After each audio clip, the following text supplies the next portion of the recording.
Welcome back to the channel. My name is Clay Wong, and today we are showcasing a very special Japanese car and largely considered to be one of the icons to come out of the 90s from Japan. This car is none other than the 300ZX. However, it's not your everyday 300ZX because it's a very serious street car. Fully restored in midnight purple, it's slammed on airbag suspension on some 3-piece Workmeister wheels. It's fully forged, built and stroked, and it's a 3.1 litre VG30 twin turbo V6 engine, and it's pushing out 940 rear wheel horsepower. And to top it all off, guys, it's still got a 5-speed manual transmission. This is truly one of the most insane 300ZX on the planet. Let me introduce to you the owner of this car and the man who built it from the ground up, Pebbles. Hey brother, how you going? Not too bad, how are you? Good man, can you tell us a little bit about your car? This thing looks absolutely unreal and you've got some serious beasts out here. No, thank you. My name's Pebbles, I'm from King Lake Performance.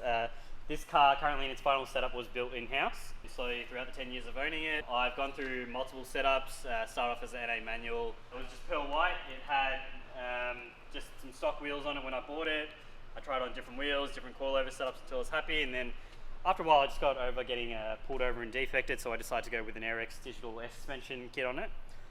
It hooks up pretty fine with the setup it's got now, so there's no time to be changing it anytime soon. Awesome, man. So why did you choose a 300ZX out of all the cars? And it's a interesting platform for big power, right? Yeah, so I didn't exactly have any desire for this car when I first bought it. I literally just had some guy swap me for a GC8 WRX I had at the time. Throughout the different setups of trying what I liked and what I didn't like, I slowly fell in love with it, and now it's become my pride and joy. Awesome, man. Like, the car looks so unique and different. It honestly looks like a Bugatti EB110. With the power that you're pushing behind it, it makes even more power than that of the hypercar. Yeah. Which is insane. So tell us a little bit about what's under this bonnet, because it's making what, 940 rear wheel horsepower? Yeah, so That's nuts, man. we put on the dyno recently with Checker Tuning, tuned it. We kept trying to get good numbers, but every time it wanted to crack the 1,000 horsepower mark, it just kept overheating the dyno and maxing it out. At the moment, this is not its current final stage of it. I still need to paint the bay once I crack over the 1,000. That was my ideal goal for it. I want to be able to, make the power figures and then worry about what it looked underneath. I mean, still, for what it's worth, the engine looks unreal, and you can see those turbos peaking there. Yeah, so I've moved the turbos to the front. Usually they're in a very hard to touch location. Usually when it comes to changing turbos, you need to pull the motor out. I didn't want any of that. I wanted it to be simple, just in case something happened. I want to be able to pull the motor out. Right. And so far, my fabricator at the time did a good job.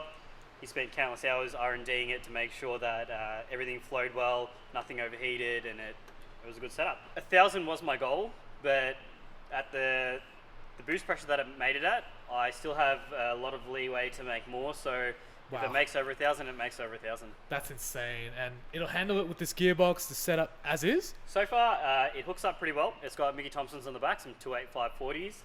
I haven't had any traction issues yet. It rolls on real sweet, and then as soon as it comes on boost, it's aggressive and it's already steam training. Jesus. Yeah. It's going to be a beast of a car to experience, and man, I just can't get over the way that this car looks. It looks so timeless. I think it's aged really well. Yeah, I'm surprised as well. It was one of those Jap cars that weren't originally desired by our generation, but now that prices have gone up in most Jap cars, the 300s are climbing. Yeah, 100%, man. I mean, the 300ZX was released as like a GT cruiser sports car, so similar to that of a Toyota Supra, and they were all about highway cruising, downright speed, and they weighed about 1,620 kilograms, so not the lightest of cars. Yeah, so this one here has been stripped. We cut a fair amount of bits that we didn't need. It was reinforced ideally, so everything there that was cut out was replaced by stronger parts and lighter, so it weighs 1,390. Similar to an R32 GTR now? Yeah, pretty much, and it still retains full street trim as well, so... That's epic, man. Yeah. Can you tell us a little bit about some of the other toys that you got over here? This thing has a huge intake. Yeah, of course. So this here is my business partner Aiden's 300ZX. It's got a bored out 3.1, it's got a 2-speed power glide and a Borg Warner turbo. It's got a Holley high ram manifold on it, so it was originally meant for a V8, but we managed to get it to work for a 3-litre 300ZX. 3.1 litre 3. Easy 8 seconds, right? Yeah, well, that's what we're aiming for, so hopefully we get that 8-second pass. That's sick, man. It is still a street car too, so ideally this was built so we can drive it to the track and back. do the passes, and then drive it back. Nuts. Yeah. You've got another red one over here. This looks super clean. Is this more of your track setup car? Yeah, so this is one of my other 300ZXs that I built. I bought it about a year ago. It was a street car, but ideally I will be tracking it a bit just to have a bit of fun and see what 300s could do without having any issues. Sweet, man. You'll be setting the bar for a lot of 300ZXs out here. Yeah, I'm hoping so. So far we've done pretty well with this one. With this has a full forged motor. It's got cams, head studs, pretty much a cheeseburger with the lot. On a run-in tune on ethanol, it made 347 kilowatts at 15 pounds, and it's still got another 15 pounds before it starts losing its puff. Well, you've got a nice 32 over here, some more Zs, and a very clean 180SX over there in midnight purple. But otherwise, I can't wait to drive this thing. It looks so good, and from the back, you honestly don't see any cars like this anymore. It's such an iconic looking machine.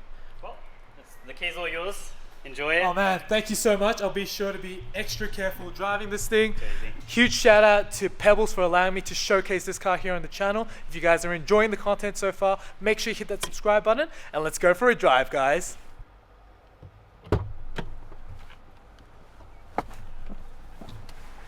Alright guys, it's time to drive this beast of a car. Let's get this thing sorted. Put on the steering wheel.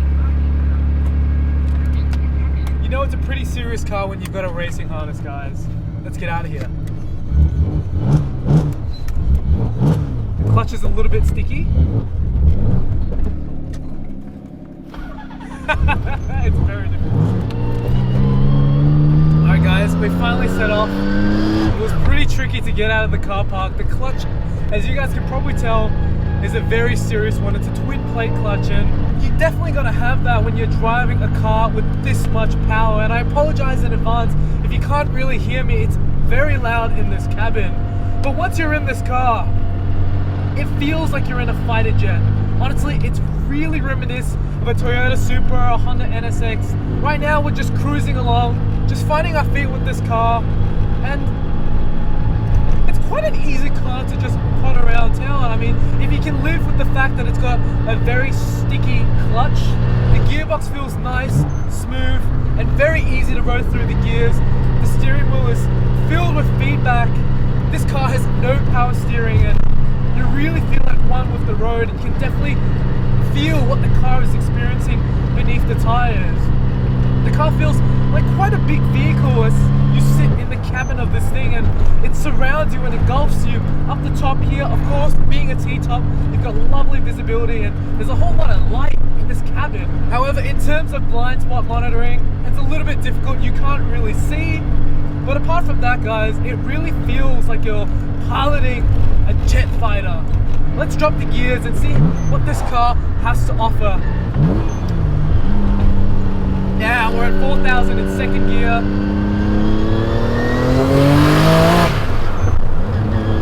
Here's the screamer, boys!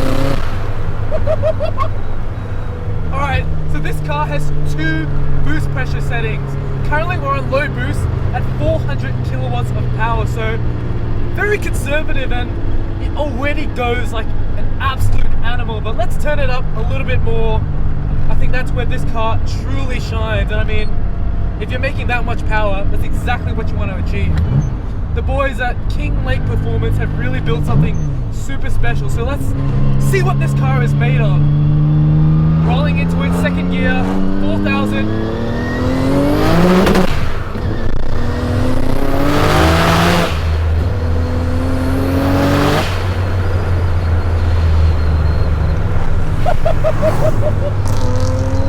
This thing is an absolute beast. When you get on it, it feels so planted and stuck to the tarmac. There's really so much confidence inspiring when you jump on it. And it just makes you want to go harder and harder. I'm actually astounded by the amount of grip it has. It's running a set of Mickey Thompsons, 2 9.5s in the back, wrapped around some 10-inch Workmeister. And despite the fact that it's so large in sheer size, it still feels malleable of a car, and it really feels quite nice when you're putting it through the corners.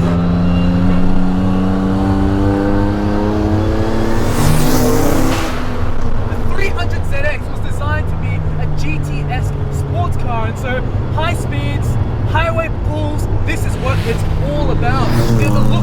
car, instantly it's recognizable as a JDM classic. Admittedly, the 300ZX has always been an overshadowed car, and it's a little bit of a shame because this car has so much potential, and when you do it up right, it's a very serious machine. And experiencing this car out here today, it just showcases that in all of its glory. You know, the Z has always been an iconic car in Nissan's lineup, and this is no different. And I think the look of it really has aged so well. It's very, very timeless. And in actual fact, it's really reminiscent of the new 400Z that's going to be coming out from Nissan in the near future. I really like the way that this car looks. You know, there's some really quirky characteristics of this car as well, being that it's got the headlights taken from the Lamborghini Diablo, or rather the Diablo took the headlights from this car. And it very much looks like the Bugatti EB110. You know, it's a hypercar with this much power as well. It's such a cool setup.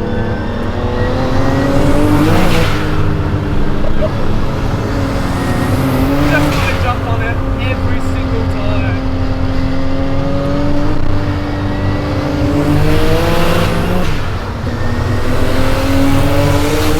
Oh, this thing is so responsive. Obviously, under 4,000, there's not much, but when you drop a gear and you get up there in the revs and you jump on boost,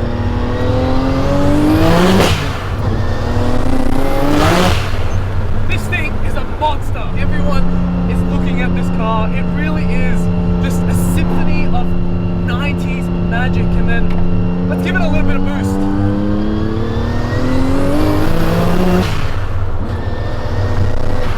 It's honestly not scary to drive. I'm actually astounded by it. It really is similar to that of the Toyota Supra that I drove in that drag setup, making 1,100 horsepower. This is very similar. You know, every time you jump on gas, it invites you to go faster and faster. It really tests the limits of your, I guess, confidence, or how big your balls are really. It's a lot of fun to drive, and I don't really get the opportunity to drive some serious builds like this, but when I do,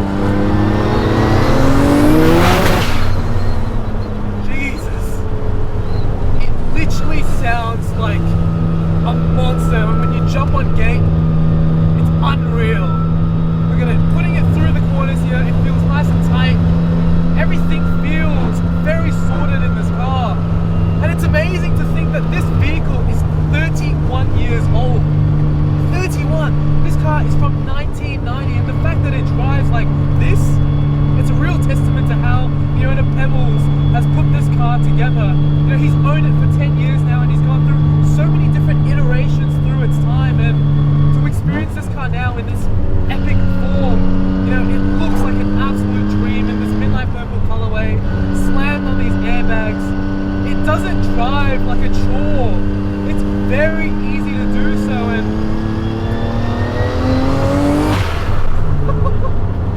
just want to hit boost every time because the noise of that VG30, obviously stroked to 3.1 liters, it's just a symphony of epic turbo noises.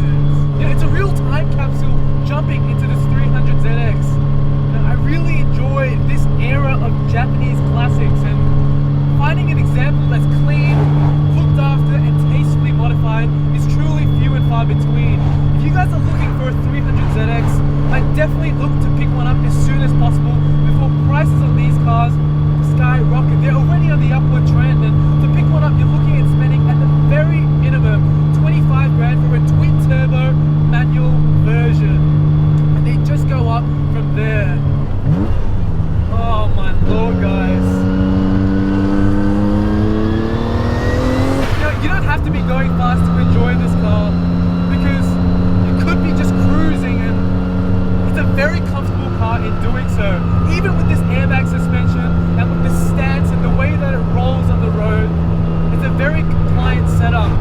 Now, it's not actually backbreaking at any stretch, though the chair is a little bit firm, but this is a bucket seat, and you're designed to be going very fast in a car like this, so if you can live with the small compromises that this car has, this is one of the most serious street cars I've driven out here on the channel, and for it to be this sorted, this well put together.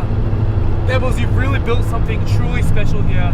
And I really want to thank you for allowing me to showcase this epic vehicle here on the channel. If you guys have enjoyed it, please be sure to smash that thumbs up button. In the comments below, tell me what you like about this 300ZX, and as well as that, consider subscribing to the channel. And I'll catch you guys in the next video. Please take care. Bye for now.